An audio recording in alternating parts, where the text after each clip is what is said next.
हरि ओम श्री परमात्मने नमः। ओम श्री परमात्मने नमः। ओम श्री परमात्मने नमः। अति बड़ी जगन्नाथ दासंग प्रणीत श्रीमद भागवत महापुराण की जय। गुरु ब्रह्मा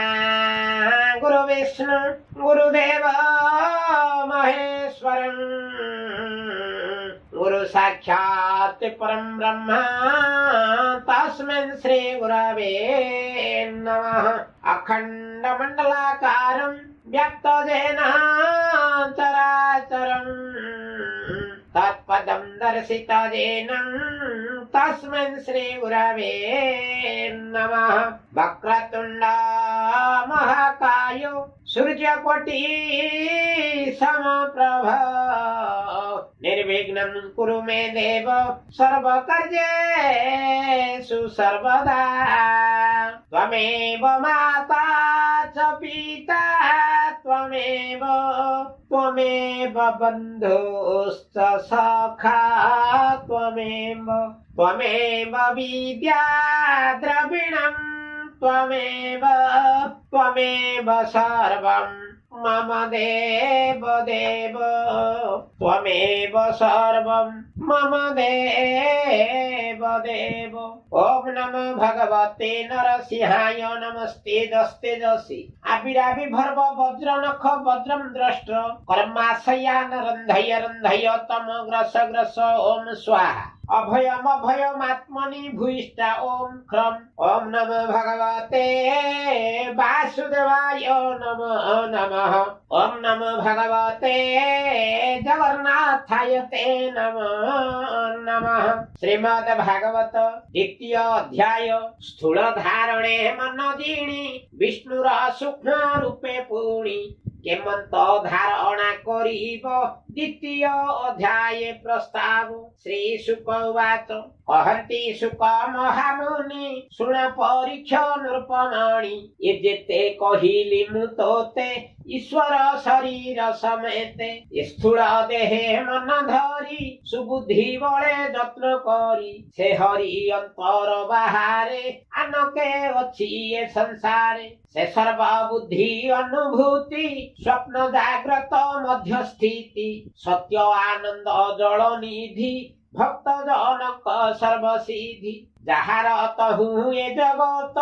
आत्मार संगे उदे अस्त यही प्रकारे पूर्व काले से आत्मजनी शयले आत्मस्मरणे बुद्धि बळे सर्जिला ए विश्वमंडले पूर्वे जे मन्ते थिला विधि तेने धारणा बळे साधि आत्मा को पाळी पुनः रे बणिज जेने बणी जारे शब्द ब्रह्मर ए पथ जे मार्गे जीव आत जात परिभ्रमई अध ऊर्धे किछि न लभे लाभ पदे वासना माया मय जाने न बुझी निरते भ्रमणे ताहाक मध्ये जे सुबुद्धि जाने बेपार सदबुद्धि विचार करे माया ग्रस्ते मुहि भ्रमई किशोर्थे श्रमल भई आत जाते लाभ न मिले मोर हस्ते एणु ए पथ श्रम तेजी जे प्राणी आत्मा लाभ खोजी प्रयास दूरे परिहरे आत्मा रे आत्मा बोध करे अल्प भोगे देह पोषे बर्तई अबा उपवासे खाऊ ए वसुंधरी अंक सुवर्ण पलंक के सुख समर्थ भुज थाउ बामे कि प्रयोजन उपाधान अजली अछि जेबे हस्ते कि प्रयोजन अन्न पात्रे गोविंद गोविंद गोविंद पदुगळु छेम करंद पान करी हेळे तरिले ब्रजनारी गोविंद गोविंद गोविंद पदुगळु छेम करंद ताहांक मध्ये किस अर्थे अर्थात बुद्धिमान मनुष्य निज बुद्धि रे एबळी दृढ़ निश्चय करे जे जागतिक वस्तु बा भोग्य पदार्थ रे सुख नाही तेबे मु काहीकि मायाग्रस्त होई वृथारे भ्रमी हेउछि दिगव कलहजार बास बसने तार किबा आस चिराणी वस्त्र पथे देखी तार ग्रहणे हुंती सुखी फल पोरिछि वृक्ष बने कि प्रयोजन भिक्षा अर्णे थाउ निर्झर नदी जले कि प्रयोजन कमंडले पर्वत गुहा तृणे बेढ़ी से थाउ गृह किंपा लोड़ी एमंत भावे कृष्ण पादे जे प्राणी भजंती आनंदे ताहांक रक्षण उपाय करंती प्रभु देवराय से किंपा धन गर्वी लोके क्षण भजिबे आत्म सुखे यही प्रकारे आत्मचिते सिद्धि लभंती अनुभूते से प्राणी होए कृतकृत्य ताहाकु प्रसन्न अनंत एणु नियत आत्मा जोगे भजिब कृष्ण पाद जुगे मुतुते कहिली विश्वासे एणे संसार हेतु नासे मुतते कहिली विश्वासे गोविंद एणे संसार हेतु नासे गोविंद ए भाव नांदर करी संसार चिंता चिते धरी पशुंक प्राय तांक गति ए माया संसारे भ्रमंती देख संसारे प्राणी जेते जंत्रित कर्म आयते बैतरणी नामे नदी जातना मध्ये से प्रसिद्धि तही पड़ती देखु देखु ताको जीवन के बारखु संसार चिंता चित्ते भरी काहू तरिबे भववारी अर्जिला कर्म फल लभी अशेष देहे ताहा सेबी एबे हो सुन अनुपमणि जेणे संसारु तरे प्राणी आउ के बाये नर शरीरे धरणा जोगे निर्विकारे के बाये नर शरीरे धारणा जोगे निर्विकारे स्वदेहे हृदय प्रकाशे से हरि घोर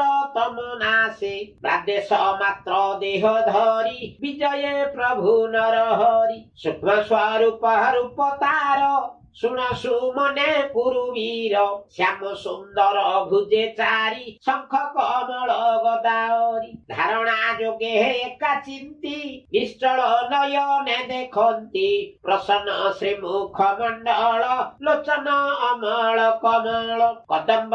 किंजल कसुरंगे पित्तवसन सोहे अंगी सुवर्ण किरीट कुंडल सुंदर अलका कपोल अमूल्य हार वक्षस्थले रत्न केयूर बाहुमूले हृदय पद्म मध्ये स्मरी जे पाद ध्याये ब्रह्मचारी से पाद लक्ष्मी रे चिन्हित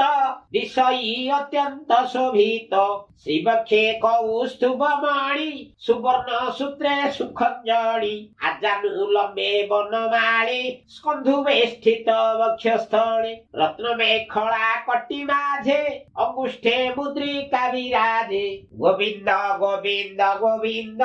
पदुगाळु क्षेम करंद अंगद अनुपुर कंकण विविध अंग आभरण अमल पुष्प शिरे सोहे नील कुंतल जनमोहे आउ सुंदर हृषित वदन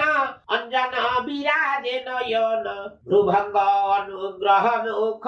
भ्रुकुटी कुटिल सुरेख अनेक अनुग्रह जाहि संचित होई अछि रही एमंत ईश्वर देह चित्त चिंतिव चिंतामय जाबत धारणार बळे मन न रहे सुनिशळे ताबत एक एक अंगे नित्य भाविव बुद्धि जोगे हासव तनु पाद जाए भाविव विष्णु स्थूल देहे स्थान को स्थान ध्यान करी छाड़िव अपर आवरी जाबत बुद्धि ए शरीरे परमे भक्ति न विचारे जाबत आपणा हृदये न देखी भक्तिर उदये ताबत स्थूल रूप चिंती चित्ते स्मरिब नीति नीति बसिब कर्म अवसाने स्थूल शरीर जोग ध्याने एमंत करिब धारण जाबत न लभे मरण एमंत